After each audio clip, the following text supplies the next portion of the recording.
Hello, my friends, and welcome to Quartet. So nice to have you with us here on a frosty fall day in Berkeley Springs, West Virginia. We're here together with our friends, as always, Gregg Braden. Hello, Gregg. How are you, my friend? I'm well, John. It's good to be back in Quartet, and I'm looking forward to our conversation today. Good morning, Penny. It's good to see you. And Penny Kelly. Hello, Penny Kelly. Hi, John. Hi, Gregg. Hi, everybody out there. It is frosty here. We have snow on the ground in Southwest Michigan, so I hope it's warm where you are. And we're missing Kingsley Dennis today, who is off taking care of personal things, and he'll be back next session. And so we're happy to have you all here. This comes to you from the Arlington Institute here in Berkeley Springs, West Virginia. And this is part of a larger series of programs that we have here that we'll talk a little bit about later today. We've got some questions now. We always appreciate your questions. By the way, you should know, those of you who are watching, that we read everybody's questions and all of the comments, and we really appreciate them. And so please keep on sending them along and putting them on the website, and we'll certainly consider them. Today, Penny is going to help us with navigate through our comments and questions. Okay, so what we have, first question, it's a long comment by Alex Silva, and he ends up asking, where is the ethical reflection of institutions and personal moral responsibility? And I invite you to, both of you, Gregg and John, to speak up, but I'll just say, where indeed, we can't have personal moral responsibility because that would mean we had to have some power. And right now, the population of the US doesn't have much power. So then he asks, what name can we assign to that type of situation or government? And he's talking about Lawrence Krauss, I think is his name, who got a Nobel Prize. And he's known for some really bad things as well. And so what Alex is trying to deal with is, how could we give him the Nobel Prize knowing that he's involved in these other activities? He's been banned from a number of universities. And so he says, what do you call that? And I just had one answer: judicial burlesque. That's it. Yeah, so, what would you guys say? Where is the ethical reflection of institutions? Well, I mean, you could be talking about politics and politicians at the same time. I mean, the whole, it's not just the Nobel system, it's science and it's politics and it's any number of, it's certainly healthcare, that it's all been kind of corrupted, if you will, primarily because it's all about money. What it all distills down to me is that the underlying system only values money, and as a derivative or an adjunct to that is power. And the all balance sheets, everything, the only numbers that we collect are about money and how we, and so the whole system orients and focuses itself on that. And so everything gets corrupted over time. And certainly the Nobel system is certainly degenerated into just kind of politics. I agree, John. I mean, I think corruption is mild in the face of what we see happening. I'm just going to share a quick experience I had, direct experience, Penny, to answer this. I was leading a group through Israel in 2018, 2019 is when it was. And we were on an overlook on an area known as the Golan Heights. So a high point, and in one direction you see Lebanon, the other direction you're looking literally looking across the Syrian border. And while I had the group there, it just happened that during that time, the ground started to shake and there was an Israeli bombing run that was happening, not Israeli, but they were, the US and other, Israel may have been involved.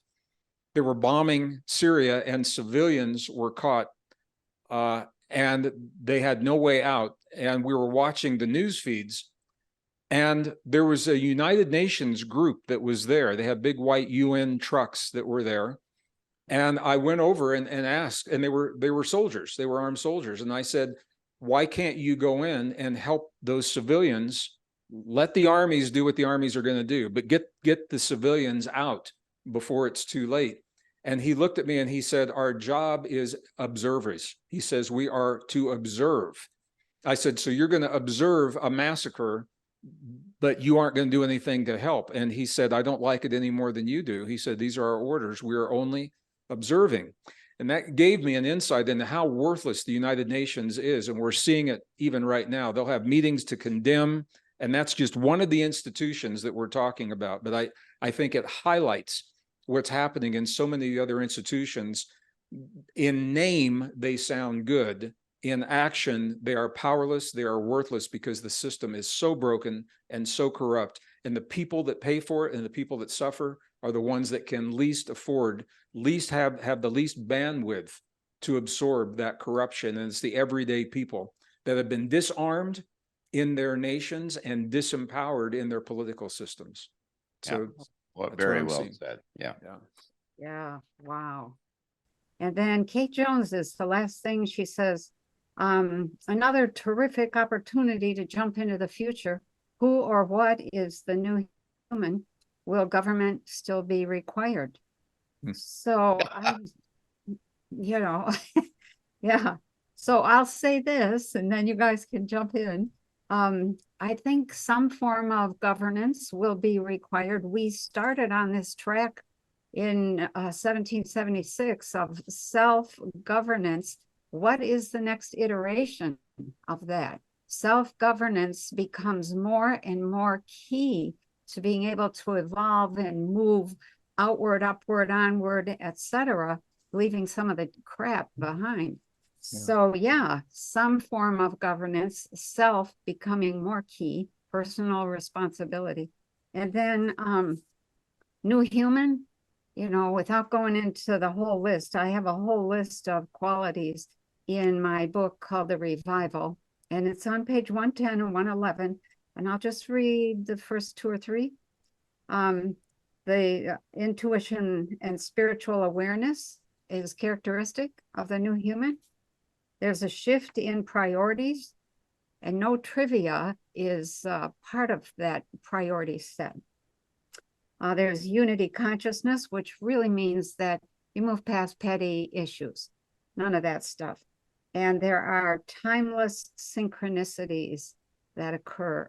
So, and there's, I think there's like 14 or 15 more. So that's just a small taste of what a new human is, does, stands for, etc. So you guys want to chip in?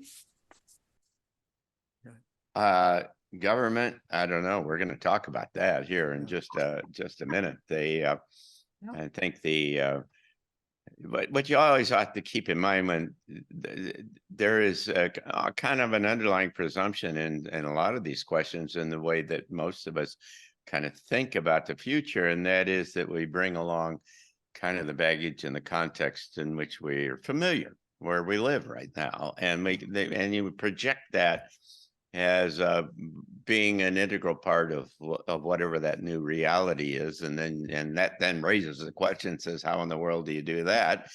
And what you got to remember is that there is this whole context and this reality. This is big and epical kind of stuff. This is, this is not we're going into a space that is really going to be very, very different. Every indication suggests that. And that means, and if you just think, and by the way, the big kind of push, the driver behind this, one of the big drivers is the fact that we're going to work our way in the next couple of years through some very traumatic and big kind of issues and things. And those are going to be sitting in the back of the mind of everybody that's on the other side.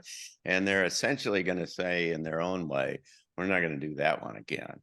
And so that's going to shape and color the way going forward. And that's really quite different than right now, because there's a whole lot of people just sitting around watching what's going on in the Middle East and not reading the news that I read this morning that says, you know, World War III is inevitable. So anyway.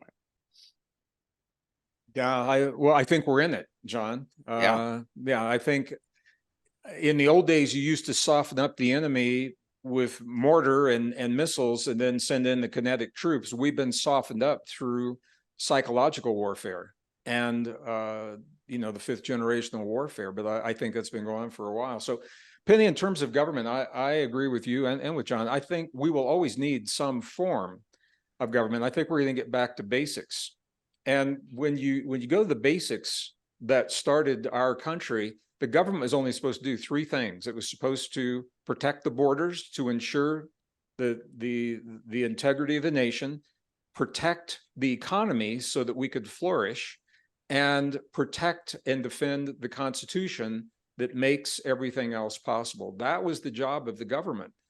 And what's happened is we, the people, have allowed our petty differences and our personal perspectives to play out on a national stage and actually divert the focus from those basics. So I think we will see a different government, and I think we're going to get back to those basics, and we'll talk about that.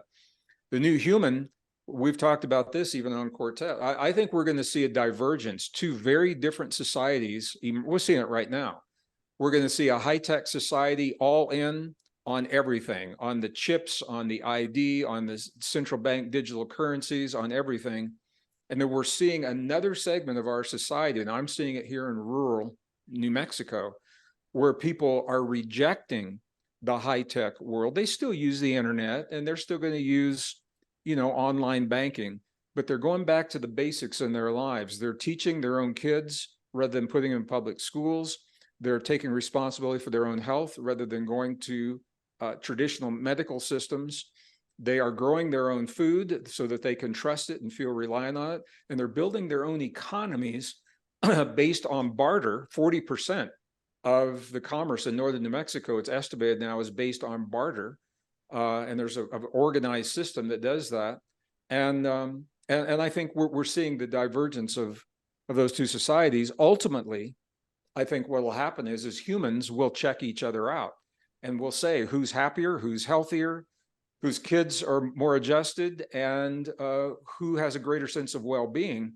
And the answer to that question will then determine where we go from that point. Agree. Oh, wow. Yeah. Very good. Well, that's all the questions we have. So, Well, thank you. Thank you thanks. very much. You did a great job, Penny. Yeah. Led us through the labyrinth of questions. That's great. So now it's time for our topic of the day, and our topic kind of changed on, and it is a continuation of what we've just started to talk a little bit about, and that has to do with the kind of the basic question is it time to start thinking about and planning for and designing a new government or a new country? And this comes from something that I've been thinking about for a long time, but it's just been rising around me in the last few weeks in comments and other such things. I mean, I suppose the origin came from Martin Armstrong's kind of projections from his computer that says that by 2025, between 2025 and 2027, there's a global civil war, after which then the United States breaks up. And by 2032, there are more or less five different independent countries in North America. Okay, this is wild and crazy thing to think about, just in logistical terms. It's the notion that the United States of America breaks all up and reconstitutes itself into five different other countries within 5 years is wildly irrational in any kind of conventional kind of terms. I've come to the conclusion that the only way that that happens is by the use of artificial intelligence. And and and how it speeds up the metabolism and the decision-making kind of process that would allow a rapid kinds of assessment of options and decisions and such, and be able to bring things together in ways that you really wouldn't be able to do it now. Well, that's kind of theoretical, and it was it's kind of out on the horizon, for a number of years, as I was thinking. But in the last few weeks, as I suggest, there have been a number of articles that I've been reading about growing kind of chorus of comments and suggestions and saying this thing's coming apart and what should we be thinking about, and it kind of centers around the whole idea about the failure or the fall or the disintegration of the United States. But that just begs the question about what's happening afterwards. This is something different, and this is like what superimposed over the top of this is what we've mentioned before, and that is that there's this divergence, there's this evolutionary push. This is a jump for the whole species, and on top of it, and it's going to go, one of two ways, or combinations of two ways, as we just decided before, talked about earlier. And what that means is that there is a much larger agenda here in play that needs to be considered, along with the mechanics of how do you keep the trains and the airplanes and the other kind of things running, that if the supply chains don't work, then you got a whole another set of kind of problems. So you've got two levels of kind of consideration here. Now, it is particularly interesting because, as I forget his name, who used to be the mayor of Chicago, and then before that was the chief of staff for Clinton, who said, you never let a crisis go to waste, because what a crisis does is open up the whole system and all of the organizational structures that constrain and contain and direct the way the very complex system operates. And when it breaks it up, then you get a chance to reorganize the thing in different kinds of ways. So within that kind of a context, what you need in this conversation, what you need to think about is this big agenda on the top that says new human and new world, and what kind of an opportunity is presented to us in this kind of a space to begin to, in very tangible kind of ways, to begin to build the core, kind of the kernel of what this new space and this new world might be. Well, you can take on the whole world if you want to, but it's a whole lot easier to start with, say, a community, or in this particular case, maybe a small country, because you're going to get, if this scenario plays out, you're going to get 5 new countries in the United States. I think about this a lot from a couple different perspectives.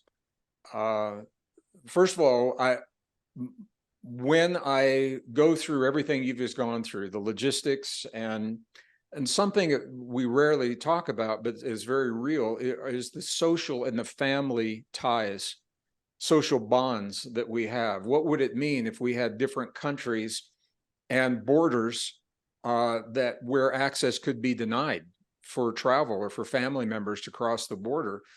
So when I think about all those things, my sense is, first of all, I ask my question, are we too far gone as a nation to heal?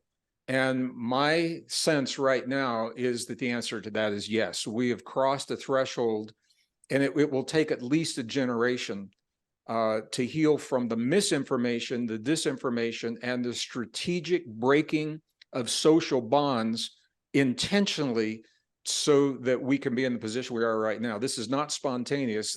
There's a concerted effort to break America, and we're seeing other nations divvying up the resources. You and I talk about this. China's buying land, and they're buying a lot of farmland. The Japanese aren't so much interested in the farmland. They're buying the businesses. They want the tech. Other nations want our mining resources. So in their minds, this has already happened. From my perspective, John, I think because we're probably too far gone to heal as a nation, I still believe we are stronger as a union.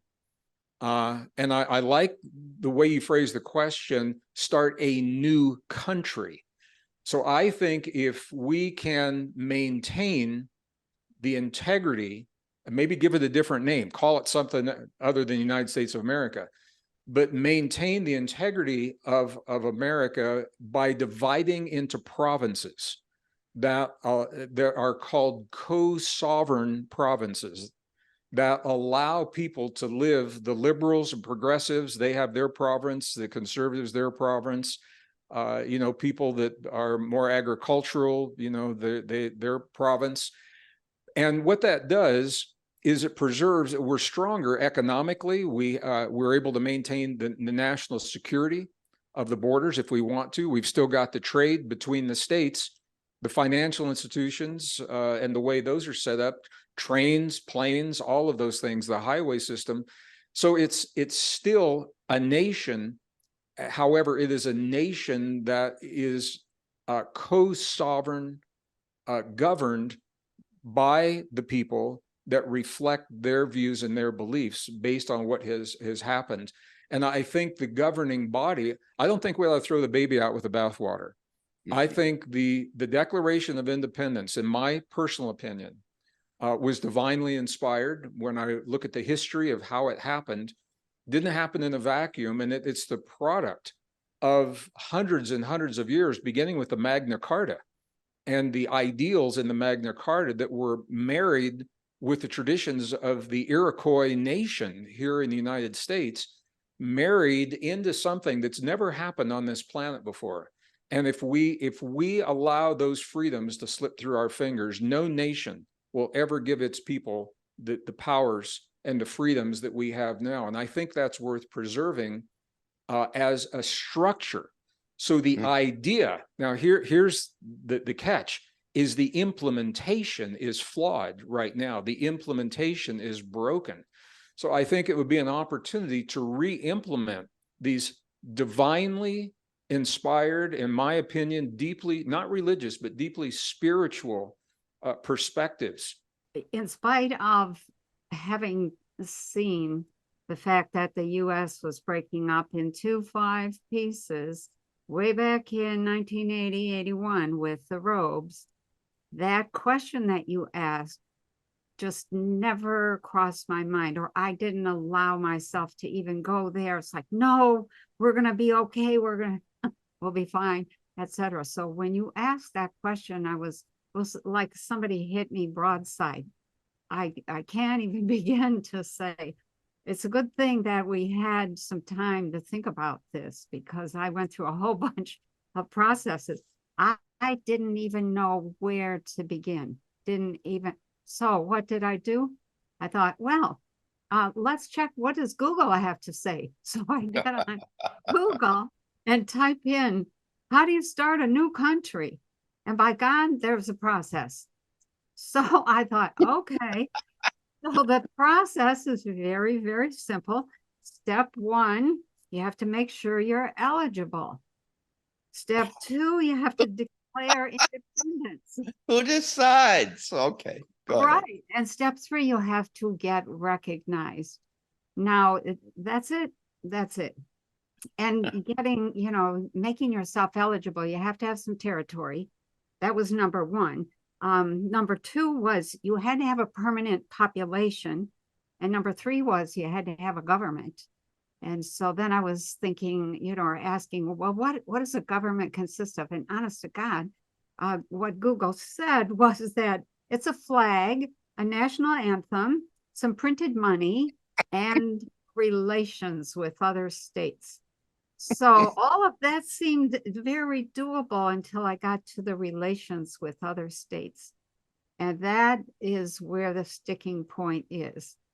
So then that led me into thinking, well, maybe we could just remodel the one we've got. But I have to agree with Greg. We're out of time. There's too much tension. I think we're headed right into the breakup. And I think those people who are in areas, I think it's what I see is that before we can really talk about a new country and solidify that, there's going to be this period of massive moving around, people trying to find like-minded people, people who kind of agree with how they want to live. And after that, there's this falling apart of the federal education system and the federal financial system and the federal agricultural system. Those regions that can get themselves together are really going to have a leg up on the whole process. I think we've already begun the process of starting new countries in all the talk that we see on YouTube, on Rumble, on programs like this, et cetera, et cetera. And it really, it can't, at this point, I don't think we can stop it. There's a transformation within individuals, just like what Greg said. What did you say we needed? Something about there's going to be a different way of seeing or thinking. John, you mentioned that earlier as well. And this, we're on the first stone, the first stepping stone, which is, let's talk about it. What would that be? Where would that be? Who would be with us? What region or territory would we declare? And when I was with the Robes, they said, you're going to end up in biological regions. And I said, what do you mean biological regions? And there wasn't much conversation because I was not very sophisticated at that point in terms of how to think about those kinds of things. But they said it will be regions that produce similar things. And some of that will be based on the weather and what grows or doesn't grow in that area. And if you don't have the land to grow things, you'll do what you can. You'll grow what you have or what you can. But you'll find some other thing to produce, to trade with the other 4 countries. And so I think a new country is underway because I see the transformation from within that's going on. There's a new consciousness, a new awareness. But here's the thing, and this is what I want to say. When you look at those Torah codes, whenever you see something bad, like the possibility of a nuclear holocaust or atomic war or anything like that, there's a little phrase on the side that says, will you change it? Will you change it? Suggesting that these are potentials. If we do nothing now, this is what we can logically expect. Yet we have the ability to change those timelines, Penny, just as you're saying. And I think none of those things need happen. I think they will happen unless we do something. And the really good news, you think about the trajectory. If you launch a rocket from the Earth to the moon, and it's off just a little bit when it leaves the Earth, by the time it gets to the moon, it's way off. What that means is just a little shift in our timeline right now. By the time it gets to 24 or 25, it can make a huge difference. We don't have to make that massive change, yet we have to shift the perspective and the vision, and people are not being given a reason to do that. There's no reason to look beyond a third world war. There's no reason to look beyond all of the frightening things that we're being shown right now. So those are the visions that we're locking into the timeline. That's a really good point. Yeah, we need that reason. I love John's enthusiasm. Well, I I would know. suggest the potentially is that this Israel-Gaza thing could be the catalytic kind of idea that galvanizes people, because I mean this is moving very quickly into a very broad kind of perspective that said that this is genocide, this is killing a lot of people, and regardless of what kind of political side you're on, it's a really interesting kind of movement, or at least the stuff that I'm exposed to, and that then could kind of settle into the beginning of a sense, as the remote viewers say, is this betrayal notion that says, you know, the governments have betrayed us, that we've given them our treasure and our time and our trust, and they've led us down this horrible kind of path, and that then could be, you know, the basis for moving.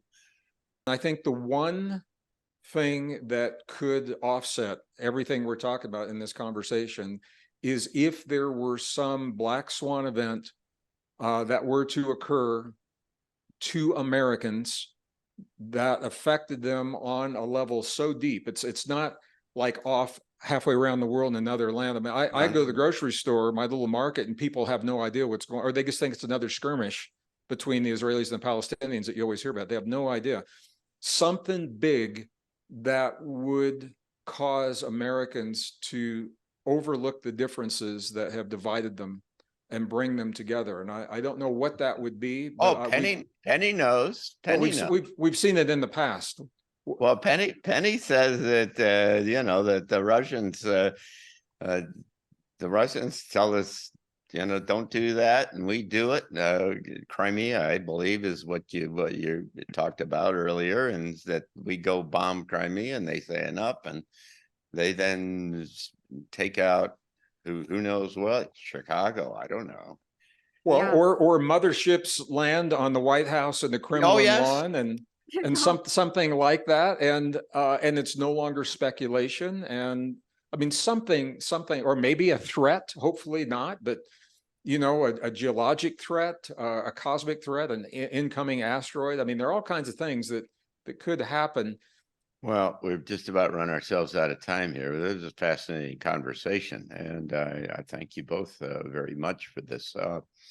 Let me just, for our viewers, remind them all that this comes to you from Quartet and What's Up and Transition Talks and Future Edition and any number of things that all come to you from the Arlington Institute. And we're located in our little resort town of Berkeley Springs, West Virginia, which is just down the road from Washington and Baltimore. You can find out complete information about the kind of things that we're doing at arlingtoninstitute.org. And we hope that you'll go there, and also please tell your friends about what we're trying to do. That's called sharing. And then you can say like, and then you can subscribe, and then you can get notices about what we're doing and what's coming your way. And so we hope that you'll do that. So thank you both, and thank you all of you, our viewers. We appreciate that very much, and check in and give us some comments and things, and we'll talk about them next time. But thanks so much. Take care.